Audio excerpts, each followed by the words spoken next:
Halo guys, balik lagi sama gue William Sudana dan hari ini kita akan bahas tentang perjalanan gold untuk seminggu ke depan ya. Dan kita ngelihat di sini langsung aja nggak perlu panjang-panjang lebar, kita ngelihat ada jelas banget di sini adalah gap Hamas ya. Ini yang terjadi di awal minggu Senin, dia lompat langsung dari 18.30 langsung lompat ke di sini ya 18.50.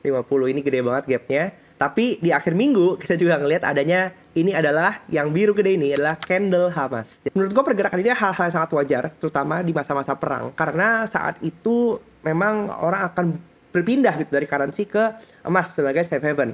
Dan kita ngelihat bahwa memang pergerakan emas semakin besar, kekacauan dunia itu akan berpengaruh terhadap harga emas yang semakin naik gitu. Tapi gue pengen ingetin lagi bahwa harga emas itu sangat terefleksi dari harga dari currency sendiri. Harga emas itu nggak pernah berubah dan harga emas itu selalu stay segitu-segitu aja. Justru yang membuat harga emas naik adalah harga currency-nya yang semakin lama semakin bobrok gitu. Kita ngeliat di sini bahwa banyak orang yang mulai terkecoh dengan adanya gap ini gitu ya. Padahal kalau misalnya kita lihat memang pergerakan di sini setelah dia nge-break area di 1880 ini, ya ini benar-benar kayak kenceng banget gitu ke atas. Dan walaupun kita ngelihat bahwa di hari Kamis ini kan ada tanda-tandanya ya, adanya inverted hammer, palu Thor yang kebalik nih, yang merah ini nih. Tapi harga di hari Jumat ini memang unik, dia bablas lagi ke atas gitu. Di video gua hari Selasa kita udah sempat gambar apa yang terjadi di sini ya dengan angka-angka Fibo ini. Patokan awal kita kan memang di Fibo 50% dan di area 1890 ini kita udah ngelihat adanya pivot monthly dan quarter. Yang sebenarnya gue udah woro-woro bahwa ini kira-kira potensi area busur nih untuk monthly dan quarter. Tapi di hari Kamis ini memang kita lihat high-nya itu ada di 1884,95. Jadi belum menyentuh pivot monthly dan quarter. Justru dengan kekhawatiran itu, gue sendiri ngerasa bahwa wah jangan-jangan karena adanya harga deviasi, jadi pivot monthly quarter itu nggak disentuh gitu. Makanya kalau kemarin gue sempet buang barang TP semua di area 1878 gitu. Tahu-taunya hari Jumat yang sebenarnya kita ngelihat tipikal hari Jumat itu adalah harusnya HSH weekly ya. Itu malah terjadi pembalikannya kenceng lagi, malah lanjutin lagi ke atas di 600 VIP kayak gitu. Jadi ini sebuah kagetan sebenarnya. Tapi kalau misalnya kita lihat ya memang ini angka-angka masih area-area yang masih wajar untuk ditutup gitu. Karena pergerakan masif di bulan September kemarin, terutama di week keempat September, yang dia ngejar benar turun ke bawah ini menyisakan banyak imbalance di sini. Kita ngelihat di sini banyak banget ini price inefficiency, ya kan? Di sini juga fair value gap semua, yang kemudian ditutup dengan satu candle ini, kayak gitu. Nah, pergerakan ini menurut gue juga masih masuk akal dalam konteks kita ngelihat ini ya. Kalau misalnya kita perhatikan di sini pergerakan masif yang ini sama dengan masih area busur monthly dan quarter. Tandanya apa? Ya kita ngelihat di sini bahwa area R1 monthly dan area R1 quarter ini sudah dikunjungi gitu ya. Ya kalau gua ngelihat sih memang dari sisi timing memang agak kecepatan rasanya, tapi dari sisi area busur ini masih make sense banget kayak gitu.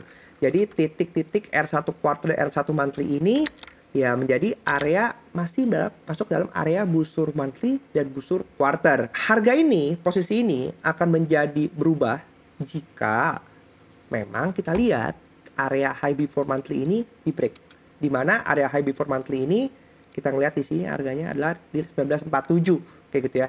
Nah, jika area 1947 ini di break, maka monthly yang awalnya hukum jikanya down bisa menjadi anomali up gitu ya. Dengan kenapa? Karena high before-nya di break yang harusnya monthly ini tidak membuat pergerakan yang lebih tinggi lagi gitu. Tapi dengan andai sekarang gini ya, kita posisi lihat di sini, harga posisi ada di sini, ya kan. Artinya kalau misalnya harga nanti membuka harga di sini ya di 1932, kita bisa melihat ini juga akan ada terjadi high fair value gap yang besar gitu, yang probably ini juga sooner or later akan ditutup gitu. Jadi jangan khawatir guys ya. Selama posisinya satu high before monthly belum di break. Dan kita ngelihat juga di sini ada high before quarter yang juga masih di atas gitu ya. Makanya pergerakan satu titik kuncinya adalah high before monthly itu tidak boleh di break. Kedua, high before quarter tidak boleh di break gitu. Karena jika high before quarter di break, maka ada potensi dia akan kembali ke 2000 gitu. Karena di sini juga kita ngelihat ya ada satu area nih daily fair value gap di atasnya high before quarter. Oke. Itu dari sisi kita ngeliat di sini dari sisi time mappingnya. Kemudian kalau kita kembali lagi, gue pengen nunjukin ke kalian juga area. Oke, kalau kita perhatikan di sini guys ya, dari sisi range-nya sendiri, bulan Oktober ini dia udah melebihi dari range before-nya, yang range before-nya itu 10.600 di bulan September, kemudian di bulan Oktober ini udah 12.200. Jadi kalau misalnya kita lihat, wah, perbandingan udah melebihi nih gitu. Apakah ini jadi titik tanda bahwa pergerakan di bulan Oktober ini udah terbatas dan tinggal sisanya adalah tinggal dia mondar-mandir aja. Dari sisi range quarternya, ini masih ada sisa 200-an pips lagi ya. Nah, sekarang gue pengen ngajak kalian untuk lihat lagi ke area mapping dari sisi range supaya menjadi patokan pergerakan kita. Apakah dari sisi high and low untuk masing-masing time frame itu seperti apa. Kalau kalian ingat bahwa ini adalah range quarter, ini untuk yang ini, yang kuning ini adalah range semester, yang oranye adalah range quarter. Ya, sekarang gue coba pengen buka dari sisi di sininya. Ini kita lihat ya. Di sini nih, kalau misalnya kita ngelihat di sini ya kan, ini kan range quarter 3 ya. Sekarang awal kita plotting dia dari sekitar 1890 karena kita merefer pivot sebagai area busur dengan pembatasan low-nya bisa di 1750. Tapi karena sekarang posisinya dia udah berubah ke atas gini. Nah, gini di 1930 di sini, maka kita bisa ngelihat ini area bottomnya nih. Kalau misalnya dengan range yang sama asumsinya, itu masih di 1789 gitu. Nah, 1789 ini kalau misalnya kita perhatikan, balik lagi ke tabel RPS, kita ngelihat bahwa di sini tabel RPS di S1 quarter itu ada di 1791. Maka ini kita bisa melihat ada korelasi bahwa kalau misalnya quarter, kita asumsikan bahwa R1-nya sekarang udah di hit 1932, maka setelah ini quarter yang hukum jikanya down akan mengejar bawahnya, yaitu 1791. Nah, 1791 S1 quarter ini. Kalau kita lihat di quarter 4 RPS-nya, low before-nya itu ada di 1846 ya. Walaupun sekarang kita ngelihat low now-nya itu udah 1810,24 ya. Tapi S1 quarter belum disentuh. Jadi dengan sisa ada 200 pipan lagi, berarti 200 pip itu kan kita ngitung dari bawah ya.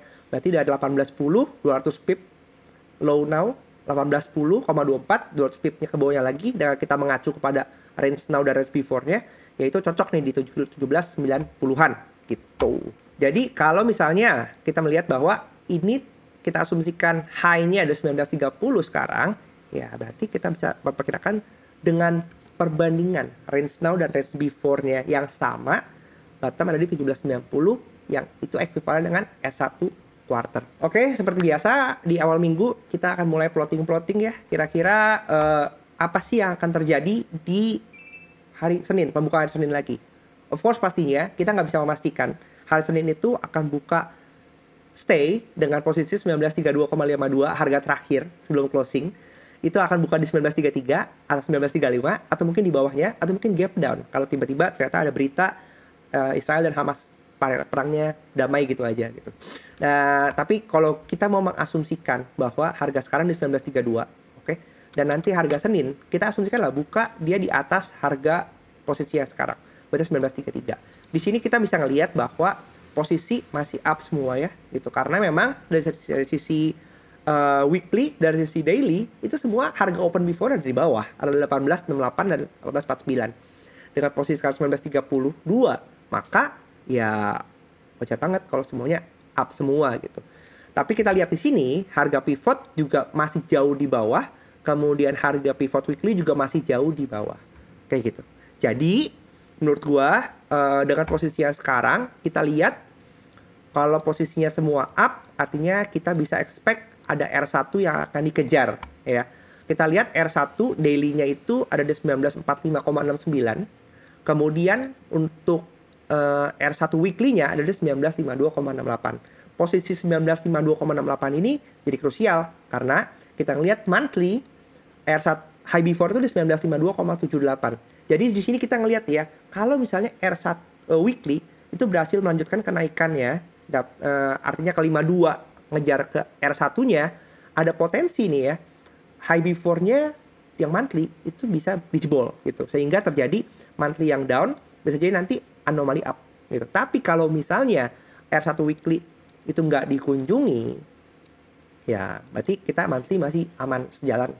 Kira-kira lanjutkan timing ke pembalikannya gitu. Dimana kalau sekarang kita mengacu kepada time frame ya. Sekarang di week 3 monthly ini udah mulai masuk kategori timingnya untuk target monthly, yaitu kejar ke bawah downnya gitu. Walaupun dari sisi timing quarter ini masih pembentukan busur, tapi kita ngelihat bahwa ya busurnya quarter ini udah sampai R1 gitu. Walaupun kita bandingkan lagi high before-nya masih di 1987. Jadi sebenarnya range busur quarter ini ya masih lumayan, masih bisa naik gitu. Kalau di R1 monthly udah nggak masuk akal 1993, berarti masih di bawah, selama masih di bawah 1987 itu masih masuk menjadi area timing busur quarter. Oke. Jadi di sini kita pantau dulu aja, karena dia dengan angka-angka ini kalian bisa play around sebenarnya. Kalau kita mau asumsikan dia ada gap down gitu. Yang sekarang kita perlu pantau kan sebenarnya apakah kira-kira ada news yang mungkin terjadi selama hari Minggu, hari Senin ini, tiba-tiba ada apa gitu ya, kita nggak pernah tahu, karena memang semua narasi-narasi ini dikeluarkan atau nggak diciptakan untuk membantu pergerakan harga sejalan dengan timing-timing dan terminal-terminalnya. Oke, supaya balance kita juga bahas sedikit tentang DXY. Kalau misalnya kita lihat ini DXY masih dalam perjalanan yang super strong ya. Walaupun kita ngelihat bahwa ini ada benar-benar candle rejection di 107,3. Tapi ternyata memang di sini candle weekly-nya untuk closing kemarin itu masih strong. Walaupun gold itu udah bergerak lari kencang ke atas, tapi di XY-nya juga strong banget. Iya, kalau misalnya gue ngeliat sini, kalau misalnya di XY berjalan seiringan dengan gold, ya kan? Berarti ada yang tipu-tipu nih. Nah, berarti siapa yang tipu-tipu? Apakah di XY-nya yang tipu-tipu atau gold-nya yang tipu-tipu? Kalau misalnya kalau gue ngeliat di sini, ya strong banget di XY-nya, dan menurut gue wajar banget ya dengan Amerika yang egonya sangat tinggi. Mereka selalu berpikir gimana caranya untuk bisa menunjukkan kalau ekonomi mereka baik-baik aja, kayak gitu. Dan pergerakan ini masih didukung dengan candle yang masih strong up, ya. Jadi kalau misalnya gue ngelihat dari sisi daily-nya sendiri ya, selama nanti DXY itu bisa nembus lagi, balik lagi ke atas 107,3, ya berarti dia akan masih ngejar weekly fair value gap-nya nih, yang ada di area kotak kuning ini, 108 sampai 110 gitu. Ini masih perjalanan panjang. Jadi kalau semakin DXY-nya naik begini, maka artinya gold juga masih akan melanjutkan pergerakan ke bawahnya. Kita balik ke sini. Jadi untuk weekly sendiri ya, kita lihat walaupun memang panjang banget ini range-nya untuk weekly, tapi kalau kita lihat secara timing jangan khawatir apakah bisa begini. Oke, atau probably dia akan begini, kemudian dia ke bawah. Selama menurut gua HB monthly-nya belum di break, santai. Tapi kalau misalnya HB monthly di break, siapin Batman ya, karena probably dia akan lanjut ke atas ini. Oke. Oke guys, jadi dari gua segitu aja. Gua pengen kita diskusi, kira-kira menurut kalian gold akan kembali lagi ke bawah menurut analisa seperti pandangan gua, atau mungkin kalian punya pendapat gold kira-kira akan break HB per quarternya untuk lanjut ke angka 2000, bikin high, all time high lagi seperti yang terjadi di bulan Maret kemarin. Jangan lupa untuk share video ini. Gue percaya bahwa gak ada analisa 100% benar dan 100% tepat, karena gak ada yang bisa juga memprediksi harga market kemana. Yang bisa kita siapkan adalah mitigasi terhadap pergerakan yang mungkin terjadi karena market selalu benar. Tapi kita sebagai retail trader bisa menjaga semuanya itu dengan menjaga money management yang tepat. Wah, gue yakin lah semua orang pasti akan punya namanya rasanya gridnya masing-masing gitu ya. Tapi ya seiring berjalannya waktu dengan pergerakan market yang suka tidak menentu, kita belajar untuk mengatur grid kita. Karena kalau kita nggak grid, ya kita nggak akan bertambah sukses. Tapi kita juga harus bisa mengatur grid yang terkontrol. Jangan lupa untuk share dan bagiin video ini ke teman-teman kalian semua supaya lebih banyak lagi teman-teman yang bisa sama-sama belajar trading. Gue nggak menawarkan titip dana, VIP, signal, apapun itu, karena visi gue adalah gimana kita bisa sama-sama menjadi trader yang independen. Karena dengan hanya menjadi trader yang independen, kita bisa manage resiko-resiko yang ada di depan kita. Karena dengan itu juga kita bisa lebih percaya sama analisa kita sendiri. Dan kalian bisa join Telegram, ada di link di bio ya. Kalau misalnya ada yang nawarin titip dana itu pasti scam, jadi skeptis lah. Jangan lupa like juga videonya. Sampai jumpa di video selanjutnya. Bye.